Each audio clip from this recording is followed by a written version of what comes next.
चलिए अब क्वेश्चन 6 का जो है तीसरा वाला भी जो है इसको सॉल्व करते हैं। इसमें भी जो है हमारे को चतुर्भुज का प्रकार बताना है। तो चतुर्भुज का प्रकार बताने के लिए आपको कौन सी विधि का यूज करना पड़ता है? एक तो चारों भुजाओं की दूरी ज्ञात करो, विकर्णों की दूरी ज्ञात करो, फिर जो ये नियम किसी चतुर्भुज से मिलेंगे तो उसमें जो है उस चतुर्भुज का नाम बता देंगे। तो सबसे पहले दोस्तों आपको जो है इसको सिस्टमेटिक लिखना है कि माना कि ये वाला जो है ना ये सारे जो सेट्स है ये एक चतुर्भुज के सेट्स है।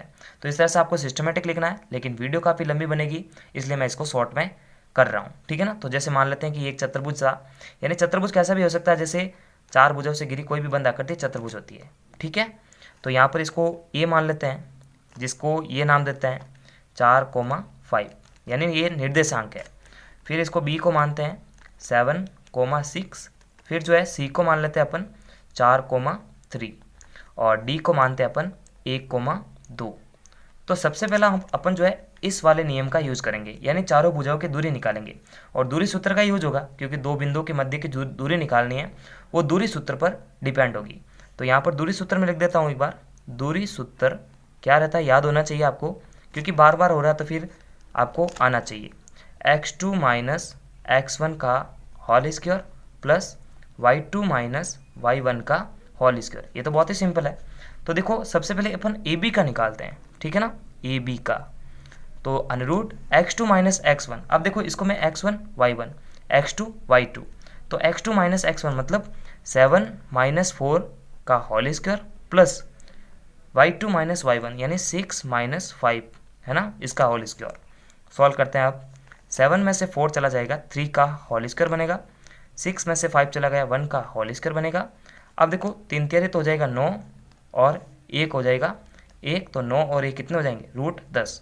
तो ए बी का तो लेंथ हमारे को पता लग चुका है कि √10 आ रहा है। अब देखो उसी प्रकार बी सी का निकालेंगे। तो देखो बी सी में भी यही होगा। बी सी में देखो ये x1 y1 ये x2 y2, तो x2 माइनस x1 यानी 4 माइनस 7, 4 माइनस 7 का whole square plus y2 minus y1 यानी 3 माइनस 6, 3 माइनस 6 का होल स्क्वायर। चलो इसको सॉल्व कर दो। 4 माइनस 7 प्लस माइनस माइनस बड़ी संख्या का चिन्ह काम आएगा, तो माइनस के 7 में से 4 निकलेगा तो बचेगा माइनस का 3 इसका होल स्क्वायर। यहाँ पर भी देखो प्लस माइनस माइनस बड़ी संख्या का चिन्ह काम आएगा, तो 6 में से 3 निकलेगा तो बचेगा माइनस का 3 होल स्क्वायर, ठीक है। अब देखो क्या बनेगा, 3 तियारी 9 और यहाँ पर भी देखो 3 तियारी 9, तो देखो ये क्या बनेगा, √18। अब क्या करेंगे, सी डी को निकालेंगे। तो x1 y1 x2 y2, तो देखो सी डी के लिए हम जो है सेम तरीका यूज करेंगे, क्योंकि दूरी सूत्र तो सब में एक जैसा ही लगता है। तो यहाँ पर देखो डायग्राम का जो है रफली आपको डायग्राम बनाना है एक, ताकि आपको इस क्वेश्चन में हेल्प हो सके। x1 y1 x2 y2, तो देखो x2 मतलब 1 माइनस 4, तो 1 माइनस 4 इसका whole square plus 2 minus 3, 2 minus 3 का होल स्क्वायर, ठीक है। इसको सॉल्व करते हैं। 1 माइनस 4 का हो जाएगा माइनस का 3 इसका होल स्क्वायर, 2 माइनस 3 का हो जाएगा माइनस का 1 होल स्क्वायर। देखो इसका क्या होगा, 3 तियारी 9 और 1 का 1, तो 9 और 1 कितने होंगे, √10, ठीक है। अब उसी प्रकार ए डी का निकालते हैं। तो ए डी हमारे पास में आ जाएगा। अब देखो ए डी में जो है x1 y1 x2 y2, ठीक है। तो x2 मतलब माइनस प्लस का 1 और 1 है हमारे पास में 4 इसका होल स्क्वायर प्लस ये y2 मतलब 2 माइनस 5 इसका होल स्क्वायर, ठीक है। निकाल देते हैं इसको। 1 माइनस 4 का हो जाएगा माइनस का 3 इसका होल स्क्वायर, और इसका भी देखो माइनस का 3 होगा, ये भी माइनस का 3 इसका होल स्क्वायर। तो देखो 3 तियारी 9 3 तियारी 9 है ना, यही तो होगा। 9 और 9 हो जाएंगे √18। अब क्या बाकी रहता है प्रोसेस, जब चारों भुजाओं की दूरी निकलती है तो आपको विकर्णों की दूरी निकालनी है, यानी ए सी की निकालनी है, उसके बाद में बी डी का भी निकालना है, ठीक है। तो ए डी का निकालते हैं अपन, सॉरी माफ़ करिएगा, विकर्ण के लिए सबसे पहला विकर्ण हमारे पास में है ए सी। तो विकर्ण ए सी हमारे पास में रहेगा अनुरूट। अब देखो मैं ए सी के जो है निर्देशांक लिख देता हूँ ताकि कन्फ्यूजन ना हो हमारी। ए के हमारे पास में है 4,5 और सी के हमारे पास में है 4,3, ठीक है। तो देखो इसका निकालते हैं, यानी देखो इसको x1 y1 x2 y2, तो x2 माइनस x1, तो देखो 4 माइनस 4 का whole square plus y2 minus y1 यानी 3 माइनस 5, 3 माइनस 5 का होल स्क्वायर, ठीक है। अब देखो 4 माइनस 4 कितना हो जाएगा 0, और 3 माइनस 4 का हो जाएगा 5 का हो जाएगा माइनस का 2 इसका होल स्क्वायर।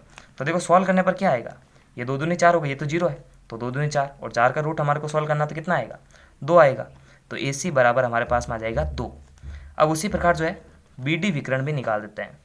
तो देखो बी डी विकर्ण में भी जो है बी डी के मैं निर्देशांक लिख देता हूँ एक बार, क्योंकि डायग्राम तो ऊपर की तरफ आ रहा है। तो क्या रहेगा देखो 7 6 और 1 2। तो इसमें भी यही सेम प्रोसेस रहेगा, x2 minus x1 y2 minus y1 और उस पर रूट। तो x2 मतलब 1 माइनस 6 का whole square plus y2 minus y1 यानी 2 माइनस 6 का होल स्क्वायर। ठीक है, तो देखते हैं कितना निकलता है। 1 माइनस 7 इसका हो जाएगा 6 का स्क्वायर प्लस 2 माइनस 6 का हो जाएगा माइनस का 4 इसका होल स्क्वायर बराबर देखो 6 का हो जाएगा 36 और 4 का हो जाएगा 4 16। तो देखो ये रूट का 52 आ जाएगा। ठीक है, अब देखो इस प्रोसेस से हमारे को क्या पता लग रहा है, इस प्रोसेस से देखना आप, देखो ये रूट हटा रहा है, ये भी रूट हटा रहा है, इसका मतलब बी सी बराबर ए डी। ये देखो बी सी बराबर ए डी मतलब देखो आमने सामने की भुजा बराबर है। ठीक है ना, देखो यहाँ पर ये बी सी जो है ए डी के बराबर है, ये भी रूट हटा रहा, ये भी रूट हटा रहा, आमने सामने की भुजा बराबर। और वापस देखो ये भी रूट 10 और ये भी रूट 10 और ये कौन सा देखो, एक तो ए बी है और दूसरा है सी डी।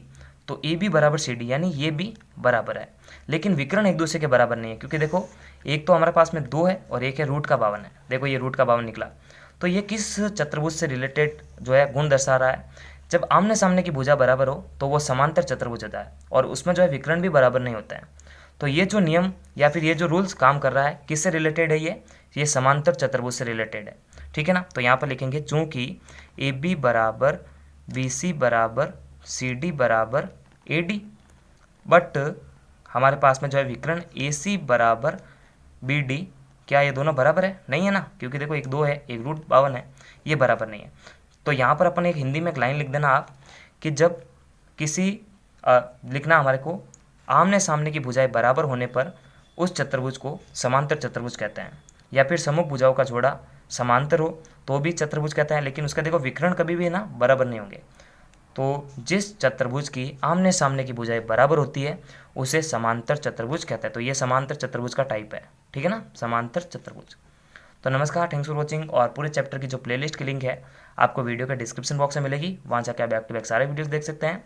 तब तक के लिए लाइक सब्सक्राइब और शेयर करें। ठीक है ना, देखो ये आमने सामने की भुजा बराबर यानी इसके सामने ये और इसके सामने ये एक दूसरे के बराबर और ये आपस में बराबर। ठीक है, लेकिन विकर्ण एक दूसरे के बराबर नहीं है, तो ये समांतर चतुर्भुज है।